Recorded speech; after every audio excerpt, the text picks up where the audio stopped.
Yo, what's going on, everybody? It is Straight Out of Boston here, and today I'm back for episode number 38 of my Tampa Bay Rays Let's Play series here on Out of the Park Baseball 18. So today we're back with the mid-season episode for the year 2025. We are 28 and 26 so far, a little more than 50 games into the season. We were playing pretty well towards the beginning of the year, but our run differential was never that good, so I sort of expected the regression to come, and it certainly has. You can see we've lost 4 of our last 5 games. And going back into May, we actually had lost 4 games before. Yeah, so we've lost like 8 of 9, I guess. And before that, I only won 2 in a row after losing the 3 before that, and the 4 of the 5. So just not really playing very well right now. That is for sure. You can see the run differential is actually negative, according to the Pythagorean win-loss. We are 247 runs for and 255 against. So it's been kind of a combination of both the pitching and the lineup struggling. You can see we've gotten really bad years out of Brent Honeywell and Tyler Glasnow and even Chris Sale. I'm hoping that all these guys bounce back, although Sale now is really starting to hit the regression. His ratings have gotten pretty bad. We're going to be potentially stuck with him for $30 million next year, which is not going to be good. And we have Jose De Leon starting right now over Miguel Lara. Miguel Lara has been in the bullpen. We had Alex Faedo go down with a strained hamstring after he did not have a good start to the season either. So it's just kind of been a disaster season for us so far. I'm hoping things will turn around offensively. Let's take a look at batting stats 3 and WRC+. We've had Devers have a pretty good year with us, and Correa. Devers and Correa have both been good. But other than that, not a ton of production out of our position players. Urias has been decent. Schwartz has been okay, actually. He's got nice slugging, 423 at least. Still only hitting 185, and look at that K rate. Pretty ridiculous. Gillespie, I hope that he will get hot at some point. Roberts' BABIP is super low. Luis Molina hasn't been that good for us. Hopefully he improves. I think his numbers could go up. The strikeouts aren't. He's not striking out a ton. So maybe, what's his BABIP? His BABIP is 337. Stubbs hasn't really been all that good. Catcher is still kind of a problem, and Jake Bowers has gotten off to a very slow start, as has Kyle Schwarber. So some serious regression from a couple different guys. Let's get to the first-year player draft. So I'm not really in a position to make any big trades yet, but thinking, we're going to see how the team plays for the next month and a half, and then kind of go from there.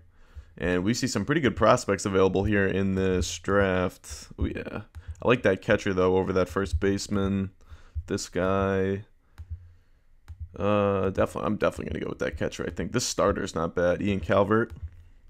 He wouldn't be bad. He's an impossible demand guy, so he could fall. This center fielder is not bad. He's got good power potential.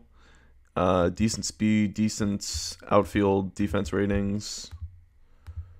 But let's definitely draft this catcher. This catcher seems like he's going to be a steal.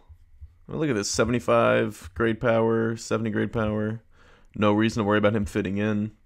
Seems like a no-brainer right here. 17 years old. So we'll draft and meet demand. And the 6'7" first baseman is still available, as is Ian Calvert. And we're into the supplemental round. I don't think we have more than one pick in the... Yeah, we only have the one pick in this round, and then we'll have the second round pick. So we could go with Calvert, or there's Pat Hand, the center fielder, or John Baugh, this big hitting first baseman, intelligent and well spoken. He is fragile, 6'7", 19 years old. So I'm gonna go with him. Hopefully this pitcher drops, and he does. The center fielder did get picked, so we're gonna take Calvert, my namesake, Ian. And then looking at the rest of these guys, there's this one, who we could go with. He has good personality and good defensive and speed ratings. The bat doesn't wow me by any means, but wouldn't be a bad pick. This pitcher, perhaps, I'll probably go with, since I guess we did get Calvert, but we'll draft the pitcher and then maybe the second baseman if he falls to the next round. Sarpong is impossible, though, so let's get the second baseman now. And maybe the pitcher falls. Yep. Usually the guys with impossible demand will fall because they're not expected to sign. They're probably going to go to college. But we're going to draft. Do we have the money for this? Because this guy has good power too. We'll get him. And then I'll just auto-draft the rest of the way. So then we will sign our draftees. That seems like a pretty good draft. I'm pretty satisfied with so far with Logan White, our new scouting director. Seems like there are more good prospects available to us. More potential for, I mean, that catcher we drafted, like, this guy could be seriously good if he pans out. Ian Calvert, we definitely want to sign. He's looking for 1.8, so let's offer him 2.5. And then Sarpong wants 4.2, so that's a little pricey, but I'll offer him the 5. We have a little bit of money to spend. And Persinger wants 3. Let's give him 3.75. And that pretty much takes up all of our draft budget. July 2nd now, international free agent signing period begins. And we have guys getting hurt left and right now. This is getting pretty ridiculous. Zach Birdie, day-to-day for 4 days. He's fine. Schwarber's day-to-day for 3 to 4 weeks. And I don't even want to put him in the DL because we're already going through a lot of our depth right now. So we've got Sale is still out for a couple more days. Torres just went down for 2 to 3 months. Bowers is out for a couple more weeks. And Snell is out for 2 more weeks. We've got Lara in the rotation right now and DeLeon. Fido's back, luckily. Holder and Little are both guys we've added on waivers since opening day, both former Yankees. Holder, I was excited when I got him. I think I actually might have claimed him in the opening day or in the offseason video. And his numbers have been good the last few years. Maybe his whip is still pretty low. Maybe he turns it around. I certainly think he could. I have this Carlos A. Gomez up right now. I certainly need to trade for a reliever at some point.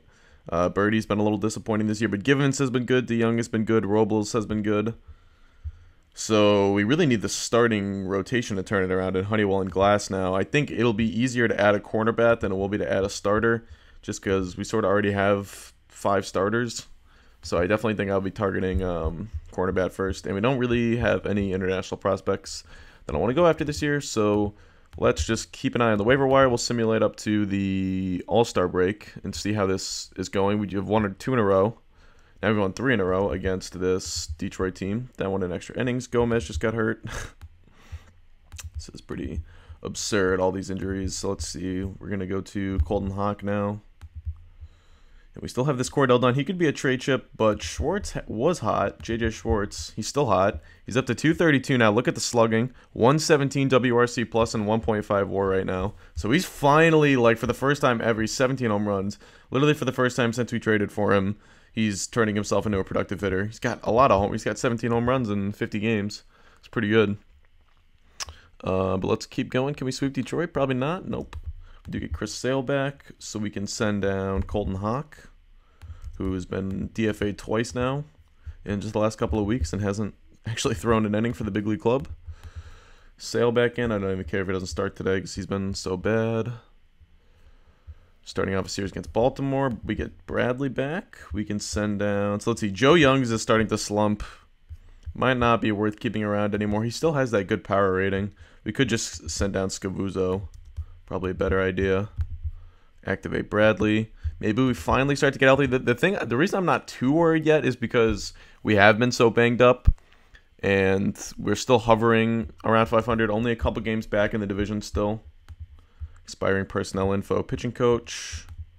Let's re-up this guy for 3 years. And what was the other one? Bench coach, perhaps?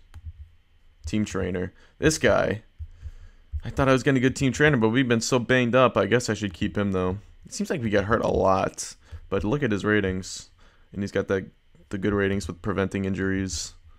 So I think we got to keep him. He seems like a pretty good trainer. All right. One of our draft picks did not sign. I think that Ian Calvert. So we're going to get the draft pick for him. Yep. See, the negotiations have broken off with our second round pick. So unfortunately, we will not be signing him. Can we not get swept by Baltimore, please?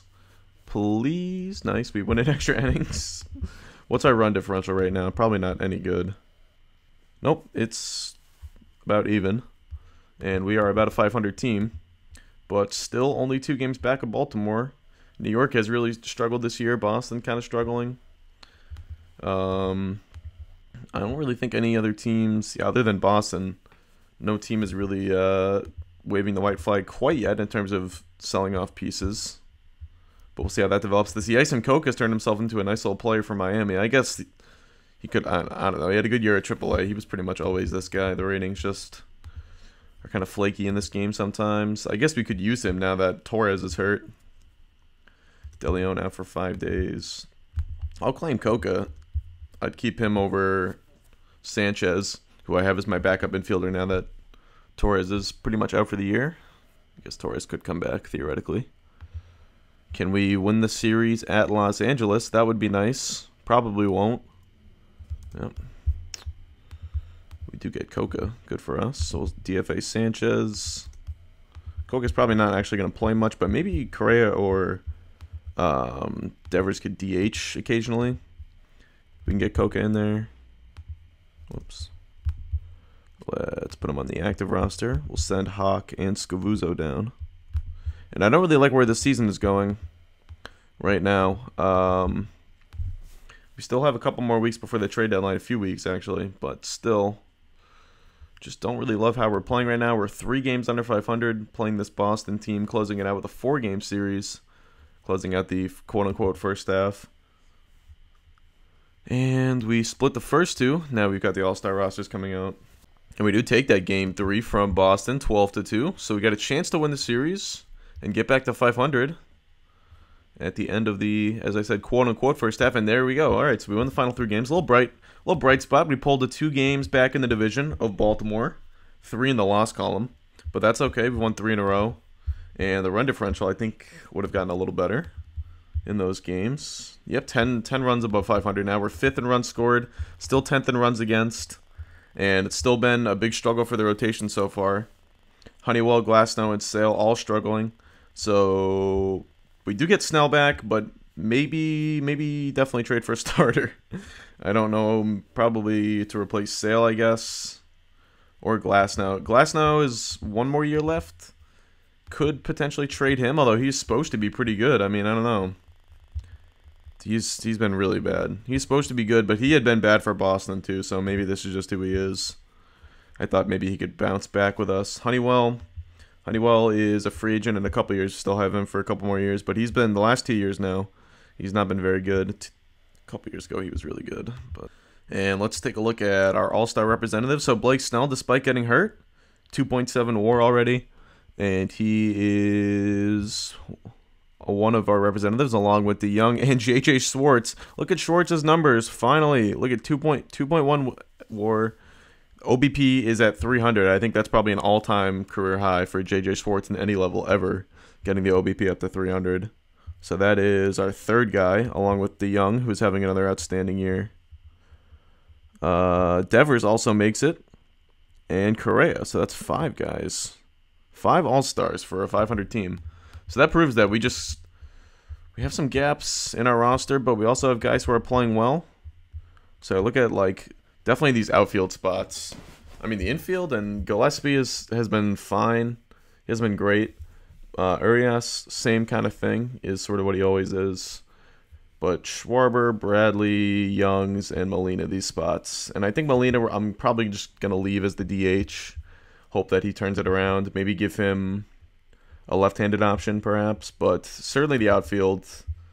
The outfield, and then maybe a pitcher or 2 if we are thinking about being buyers, which it's kind of teetering at this point. I mean, we were 3 games under 500 right before the break, and it's kind of looking one way, and then we win the last 3 games right before the break. We pull back to 2 games in the division, and we're right back at 500, and our run differential's 10 runs over, and it's sort of, now it looks like it's teetering the other way where we might be buyers again. So that's sort of how this time of year is for a lot of teams. And we do get Snell back. That's big news. So I'm probably going to DFA. So there's Brendan Little I claimed off waivers because he had actually been good for New York the last couple of years, although a very small sample, as a lefty. And I thought maybe he could be a lefty reliever. He is sort of a starter, though. But he hadn't really been pitching well as a starter for us. And yeah, you can see his numbers with Tampa Bay this year. Only 31 strikeouts and 50 2/3 innings. So let's waive and DFA him. Once again, we'll send Sanchez down, and then we'll activate Snell, and I think it'll put De Leon back in the bullpen, which is fine because he hasn't really been pitching well as a starter. No, it put Lara back in the bullpen. I guess Lara hadn't really made a start yet, so that's fine. And we will see if, I don't know, Lara over DeLeon went back, actually. No, never mind, I was wrong. DeLeon did go back to the bullpen. And we do get Bowers back, so we can... When was the last time Schwarber played? 7-12. So we'll just keep him active. He's out first. He's going to be banged up for 6 more days. Bradley has been pretty bad, so perhaps it's time to DFA him. He is owed probably like $1.2, $1.3 million rest of the year. He might end up getting released. I'll try to trade him, but I don't think I'll find a deal for him. Well, to my surprise, there are actually half-decent deals available for Jackie Bradley Jr., which I guess maybe shows I shouldn't be so antsy to get rid of him, but no, I'm going to get rid of him. I might trade him for a catcher, since this doesn't hurt to have another good catcher in the organization, especially if we think about trading Cordell Dunn. There's this Chris Ace. He's probably the highest rated player we've had available to us, but I don't really know if we need another outfielder. Another kind of depth outfielder. We need like a real outfielder. So I could trade him for this Mike Papierski. Thought I saw other good names. Ryan Mountcastle. This guy's not bad. I remember Mountcastle from... I think I had Mountcastle in the Rockies series I did a couple of years ago. I'm just going to trade him for Papierski so we don't have to pay the rest of his salary. So that's a little bit more money coming our way. And we'll continue to go forward here. We got a big series against New York and then Baltimore. And let's take a look at this New York team, because I kind of want to see if they have good peripherals, like perhaps a good run differential, and are maybe primed to make a second half run, because I would not be surprised. But their pitching is actually, their bats have sort of, well, both are, yeah, they've been kind of bad all around this year. They have a negative run differential. They have a couple good position players. This first baseman's having a really good year. He's got 26 homers. Machado, Florial, Moncada is having a decent year. My read seems like their offense isn't that bad. Maybe guys have been hurt. Looks like Florial missed a little bit of time. A couple guys, different guys have only played 70 games. And the pitching's been okay, hit or miss for a couple different guys. Sheffield hasn't been great. Neither has this guy, their former first-round pick. So let's see how we do fare against these Yankees in this first 3-game set out of the All-Star break. And we do win the first game 7-2. Now we have Faedo going. That was a Snell start, so that was Snell's first start back, I think, since he missed time. Carlos Gomez is ready to come back. Let's send him down to AAA along with Brendan Little. Gomez, I don't think had been pitching that well for us at the big league level before he got hurt. Yeah, 4.08 ERA. Only 13 strikeouts to 8 walks. So we get the rubber match this Sunday game against New York. Hopefully we can win the series. No, we don't. So now we've got Baltimore. We're 4 games back in the division now, so this is a big series against Baltimore. Baltimore, I think, must have swept their first series. Now Glass now gets hurt and we lose the first game. Got 3 more. We probably... all right, things not looking good for us. 6 games back in the division. So this is what I'm talking about. Now we're getting a lot closer to the deadline. Things really not looking our way. Got Snell on the mound today at least. Maybe he gives us a good start, stops the bleeding. He does, but we still lose in extra innings. A walk-off... we're the away team, so that could have been just 4 runs in extra innings. So there we go. We win the last game. 3 games under 500 now. Second wildcard spot looks like it's going to be this team, Minnesota, 51-44, who we're not really any closer to. 5 games back, so we'll just keep an eye on the division. We've got like a few more days before we really have to make a decision on what we're going to do. We just beat Texas. Texas is a pretty good team, 58-40. They occupy the first wildcard spot right now, but they still trail Houston in the division. And I got a personal message from Holder. I don't know what that could be about. Might be upset at his role. Yep, he wants to be a starter. He wants to be in the starting rotation. My man, you have not been a starter in a while. I think you're going to start for my team. Don't know what you're talking about. So now we've got 3rd game against Texas. And if we win this, we might have to take one more look at the standings. We pull back, I don't know, almost pulled ourselves back to 500. Got 3 more games before the trade deadline against Seattle. 6 back in the division. And I think we're a little bit closer to Minnesota. We have a lot invested in this team. That's the thing about selling, is it's not just guys like Devers that you know, moves we made last year. It's all the moves we made in the past couple of years that have sort of built this group up and to wave the white flag on that. I'm not sure. Even if we are a few games back, it might be better to just stand pat. I don't know. Devers is the real question, though, because he is a free agent at the end of the year. I think we have a couple guys who might be free agents at the end of the year we'll probably should take a look at. Let's promote Cadenas. And 2 more games against Seattle. We do win 1. Schwarber gets hurt. If we win this game, we get to 1 game under 500 at the deadline. We would be 51 and 40, or 51 and 52. And then we'll pretty much be trying to do all our trades on the 31st. That's a tough extra innings loss. Ugh. Nothing is going our way. Our run differential still positive. And take a look at the team. I definitely see the potential for a bounce back second half from a couple different guys. But we will certainly be exploring the trade market for pretty, I don't know, not anyone, but maybe we look at Devers. What would an extension for him be looking like right now? Somewhere pretty expensive. He's only 28 years old is the good thing, and he's an Iron Man. He's on pace for a really good season with us. No matter what, we get the comp pick at the end with him. I'm just going to shop him around, though, see what the deals would be. And so these offers are not too impressive. Goldschmidt, Kluber, 2 older guys. Pavin Smith is another guy who's in his prime, but he's a free agent at the end of the year, and definitely not as good as Devers. Riley Pint, starter, but he hasn't been very good. He was good last year, and sort of a borderline starter still, and he's fragile. Injury rating. Moncada. At least Moncada's locked up long term. So it doesn't really seem worth it to trade Devers at this point based on those offers. And other than that, let's look at the other guys on our team who are free agents at the end of the year.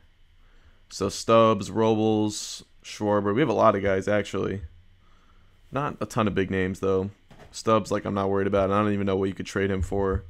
And then a couple relievers that I'll probably try to re-sign, quite frankly, because some of those guys like Robles and Givens have been our best relievers this year. Along with DeYoung, of course. DeYoung is one of the best relievers in baseball at this point. He's turned himself into that. And actually, like, I got an offer. It was him and someone else for Jason Groom from the Red Sox, who's like one of the stud young pitchers in this game, or in this save at least. And I don't even know if I want to do that because DeYoung's been so good, and he was a draft pick of mine. But all right, so probably if anything, we'll look to make small ads. Still delete all of our messages, and maybe just take a look at what the rebuilding teams are, what the teams that are out of it, and try to make small trades. Here are the offers for Glass now. We have a couple catchers offered to us. Cisco, pretty much the most interesting deal. Moncada has a player opt-out after the end of this year, which I'll probably take. So I don't really want to trade for him. Cisco, kind of a breakout year for him. It's not striking out. It's been a very small sample so far. And he makes about $13 million. He might solve our problem at catcher. I don't really know if he does. And we have Schwartz. I guess we could potentially DH one of these guys.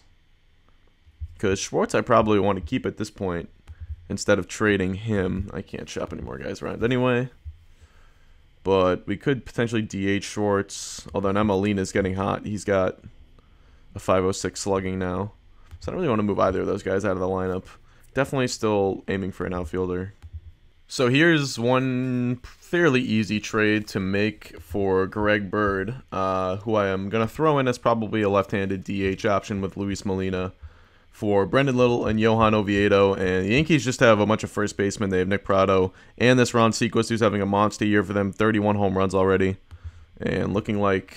Is he a rookie? Because he is a rookie. He could be breaking that... he made the jump from A-ball this year. But he could be breaking that rookie home run record Judge set. And they have 2 good catchers, too. This team is loaded. I don't know how they're not doing any better. But, yeah, they have good outfielders. But a good extra first baseman. Bird's free agent at the end of the year anyway, and I'm just trading them depth pitching pretty much, and they're covering like 90% of his salary, so it doesn't really affect our money too much. And I can send down... I could probably... Schwarber, I could put him on the DL. He's been a little bit better as of late.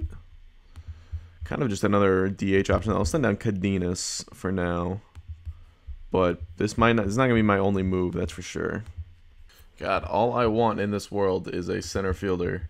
All I want in this life is a good center fielder, and I just cannot trade for one. There are such high commodities in this game.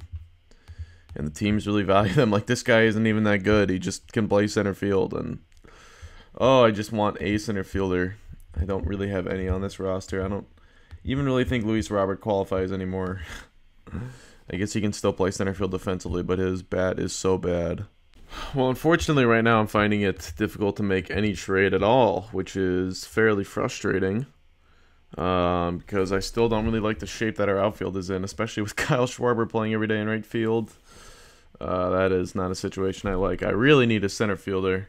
See, like, this is what I don't understand about this game, is how this guy, Yusniel Diaz, who is, like, clearly just throwing a hissy fit in San Francisco and has been a terrible player for them since they signed him, and he's a terrible contract, and they want to trade him away, and it's like, retaining none of the money. I don't understand how I have to offer one of my, like, 5 biggest trade chips to get this guy.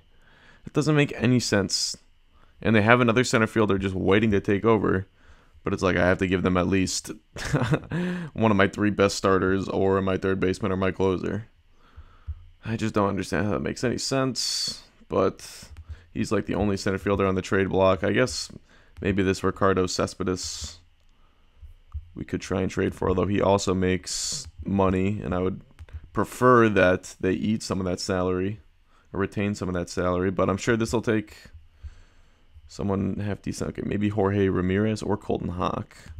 Ramirez, what if they... I mean, they have to take money on this. I'm not just going to eat this contract, especially when we're going to have probably have to pay Chris Sale next year. All right, Trevor Bauer. Can we get them to eat like 90% of it? Yes, we can. But all of it.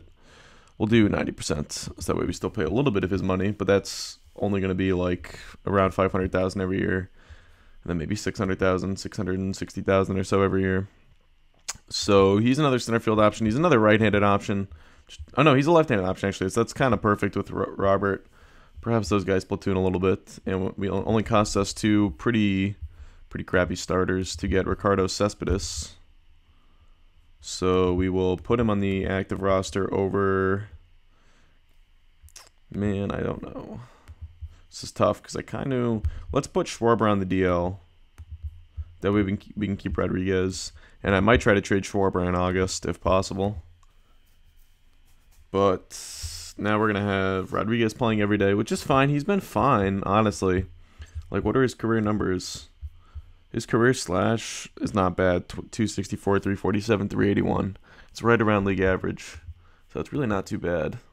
And alright, I guess those are going to be the only trades I make. I think I'm just going to stick with this group for the rest of the year and hope that we can go on some sort of run. We'll bring Schwarber back when he comes back and maybe play him in the left field with Bowers and right, and then platoon Robert and Cespedes in center. Maybe keep Rodriguez and both center fielders, and possibly, I don't know who would get sent down in that scenario, honestly, but might be what we have to do. Because I kind of want to keep Rodriguez here, if we can. And honestly, I'm just going to do the strategy now. I'm going to play, let's do strategy. Player strategy. I'm going to play Bowers in right field and Rodriguez in left. And then maybe when Schwarber comes back, play Schwarber in left over Rodriguez, depending on how Rodriguez does. And now we have that center field platoon going that I wanted.